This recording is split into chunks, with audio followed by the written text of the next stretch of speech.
वडोदरा के शिनौर की एक खबर है, जहां पर एक व्यापारी के साथ धोखाधड़ी का मामला सामने आया है। दरअसल तांत्रिक विधि की आड़ में एक व्यापारी के साथ धोखाधड़ी की वारदात को अंजाम दिया गया है। शिनौर पुलिस की एसआई कंचन राठवा ही इसमें आरोपी निकले हैं। तब आपको बता दें कि शिनौर पुलिस ने कंचन राठवा समेत 7 आरोपियों की गिरफ्तारी की है। व्यापारी नीलेश अग्रवाल के साथ तांत्रिक विधि से 30 लाख रुपयों के डबल पैसे कर दिए जाएंगे, ऐसा कहकर ठगी की गई है। तब आपको बता दें कि शिकायतकर्ता व्यापारी के पास से 30 लाख रुपये लेकर आरोपी फरार हो गए थे। शिकायतकर्ता के दोस्त दक्षेश ठाकर की ओर से ही इस पूरे कावतरे की रचना की गई थी, ऐसी जानकारी मिली है। तब आपको बता दें कि 8 नवंबर को चीटिंग और काले जादू की शिकायत दर्ज करवाई गई थी, जिसके बिना पर इन सभी आरोपियों की गिरफ्तारी की गई है। अब आरोपी गोपीनाथ बाबा उर्फ अयूब मलिक के पास से पुलिस ने 2 आधार कार्ड भी जब्त किए हैं। तब इस बारे में ज्यादा जानकारी वडोदरा जिला के एसपी सुशील अग्रवाल की ओर से दी गई है।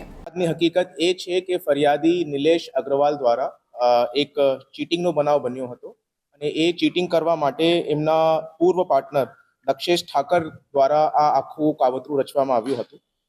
આ ગુનાની હકીકત એવી રીતે છે કે દક્ષેશ ઠાકુર દ્વારા નિલેશ અગ્રવાલને જણાવવામાં આવે છે કે એક જાકીર કરીને ભાઈ છે, તેને એક બાબા મળ્યા છે, તે બાબા જાદુ વિધિ કરીને પૈસા ડબલ કરી આપે છે।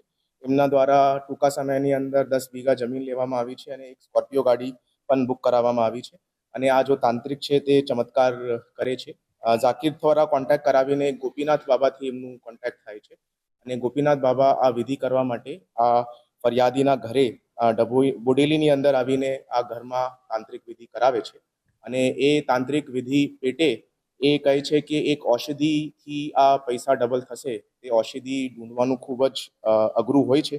તે બાબતના 30 લાખ રૂપિયા આ ફરિયાદી પાસેથી લઈ લેશે અને આગળની વિધિ કરવા માટે એમને શિનોર પોલીસ સ્ટેશનની અંદર એક બ્રિજ ઉપર લેવામાં આવે છે અને ત્યાંથી બધી પૂજા વિધિની વસ્તુઓનું વિસર્જન કરવામાં આવે છે અને પછી આગળ ચાલતા એક પોલીસ દ્વારા ત્યાં એક નાકો લગાવવામાં આવે છે અને નાકાની ચેકિંગ દરમિયાન જો પોલીસ છે એમના દ્વારા એ કહેવામાં આવે છે કે આ બાબા પાસે ગાંજા છે અને તમે આ કેસની અંદર નહીં ફસવાનું હોય તો તમે ત્યાંથી જતા રહેજો અને જ્યારે એ ફરિયાદી ઘરે જાય છે એના પછી પોતાના ગામના એક ઇસમને કોન્ટેક્ટ કરે છે અને 8 તારીખની આ ફરિયાદ શિનોર પોલીસ સ્ટેશનની અંદર આ આખું બનાવ જો છે તે એક ક્રિમિનલ કોન્સ્પિરસી હતી અને ફરિયાદી પાસેથી આ 30 લાખ રૂપિયા પડાવવા માટેનું આ આખું કૃત્ય કરવામાં આવ્યું હતું।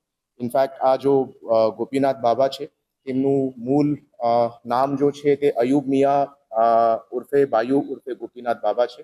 એમનું ઓરિજિનલ આધાર કાર્ડ અને ડુપ્લિકેટ આધાર કાર્ડ પણ પોલીસ દ્વારા જપ્ત કરવામાં આવ્યું છે અને એમના ઉપર જો છે ફોર્જરી અને ક્રિમિનલ કોન્સ્પિરસીની પણ આગળની કાર્યવાહી કરવામાં આવશે।